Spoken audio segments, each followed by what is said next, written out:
राजीव सबने जेटली, अपने बच्चों को बड़ा राजीव किया। जेटली, क्या आपके मादा बच्चों तो के आपने लिए दिखा विद्यालय दिया, बनाया किसी ने? मादा तो आपने दिखा दिया कि सबसे पहले लिस्ट जारी कर दी, पहले 67 और अब 87 तक आप सबसे पहले पहुंच गए, लेकिन कहीं ये भारी तो नहीं पड़ गया? लगातार इस्तीफों के दौर, लगातार नाराजगी, बगावत के सुर, ये भारी तो नहीं पड़ जाएगी आप पर?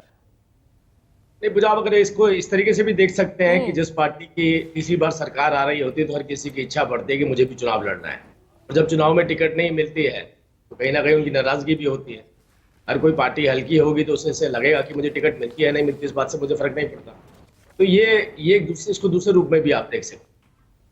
देखिए, आप तो ये देखिए कि अभी भी गुड़गांव से एक प्रत्याशी है आम आदमी पार्टी के, जिनकी बड़ा छोटा परिवार है उनका, जिनकी जो धर्मपत्नी है और उनके पुत्र है, तब दो ही लोग हैं घर के अंदर जो उनको चाय पिलाते होंगे, उन लोगों ने भी भारतीय जनता पार्टी ज्वाइन कर ली। तो सोचिए, जो प्रत्याशी है अगर उसको परिवार को अपने ही प्रत्याशी पर यकीन नहीं है तो जनता उन पर कैसे यकीन करेगी, इसका अंदाजा लगाइए।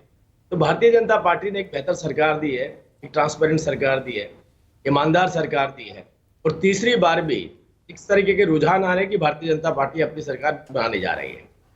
ऐसे में अगर कोई इस्तीफा देता भी है तो उसका जायज है उसकी नाराज होना, लेकिन भारतीय जनता पार्टी के अंदर एक प्रथा है कि हम जाते हैं घरों में और मनाते भी हैं अपने नेताओं को, और कई बार हमारी लीडरशिप उनको बुलाती है और उनको समझाती है, और मैक्सिमम 99% केसेस में आप देखिए भारतीय जनता पार्टी के जो लीडर होते हैं वो अपनी नाराजगी को दूर करते हैं और भारतीय जनता पार्टी के साथ लगते हैं।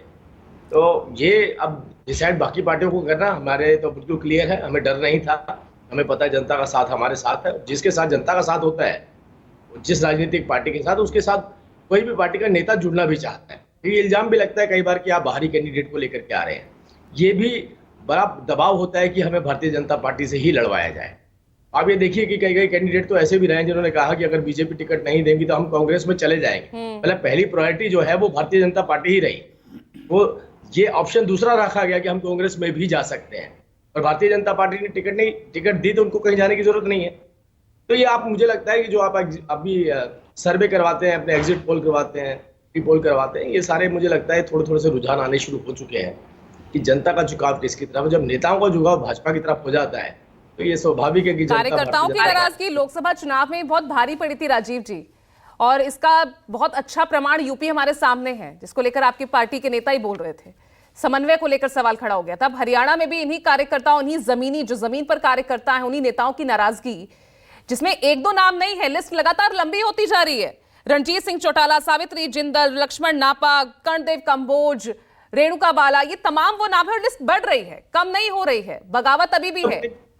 मैंने भी यही बात बोली, आप ये सभी चुनाव लड़ना चाहते थे।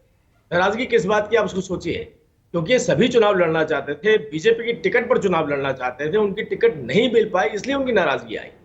उनकी नाराजगी कोई भारतीय जनता पार्टी से नहीं थी, उनकी नाराजगी स्वाभाविक है क्योंकि वो चाहते थे कि हम भी चुन करके आए, हम भी अगली बार एमएलए बने, हमें भी मंत्री बनाया जाए, हमें भी कैबिनेट में जगह मिले। क्योंकि उनको टिकट नहीं मिल पाई, सबकी तो टिकट नहीं मिल सकती है, क्योंकि उनको टिकट नहीं मिल पाई तो उनकी नाराजगी सामने आ रही है। तो ये भी एक बात कहीं ना कहीं दर्शाती है ना कि भाजपा की मजबूती किस स्तर पर जा चुकी है हरियाणा प्रदेश के। तो वो नाराजगी भारी भी कितनी पड़ती है, मैंने वही तो सवाल किया ना। यूपी में भारी पड़ी, राजस्थान में भारी पड़ी ना, हरियाणा में भारी पड़ी। मुद्दे आपके खिलाफ, स्थिति आप देख रहे हैं किस तरह से, सर्वे तमाम आ रहे हैं, कांग्रेस लगा बिल्कुल उत्साहित नजर आ रही है। कांग्रेस अगर उत्साहित होती तो टिकटों का बंटवारा कर चुकी होती। अब देखिए 12 तारीख कितना तो घंटे रह गए हैं कुछ नॉमिनेशन के लिए, अभी भी डरे बैठे हैं। क्या इस तरीके से सोच रहे होंगे कि हमारे पास ऐसा कोई प्रत्याशी नहीं है जिसको हम उम्मीदवार बनाएं और उसको जीत की संभावनाएं ज्यादा हो। अब देखिए मैक्सिमम टिकटें हैं, 70% सीटें तो अभी भी होल्ड करके रखी हैं। तो 70% होल्ड करने का मतलब क्या होता है? डरे हुए हैं, भाजपा से डरे हुए हैं, और उन्हें पता है कि ऊपर से हम कैसा भी माहौल बनाए, अंदरूनी रूप से तो भारतीय जनता पार्टी मजबूत है। तो इसीलिए उनको माइक्रो लेवल पे कैलकुलेशन करनी पड़ रही है। और हमें पता था हम किसी को भी टिकट दे दें वो आराम से जीत करके आएगा, और जिसको नहीं देंगे वो नाराज होगा। तो दोनों ही चीजें आपके सामने हैं, जिनको दी है वो जीत करके आएंगे, और जिन्हें नहीं मिली उनकी नाराजगी स्वाभाविक है। लेकिन नाराजगी का क्या इंपैक्ट हो सकता है, उस पर आप जवाब देने से बच रहे हैं। चलिए ठीक है।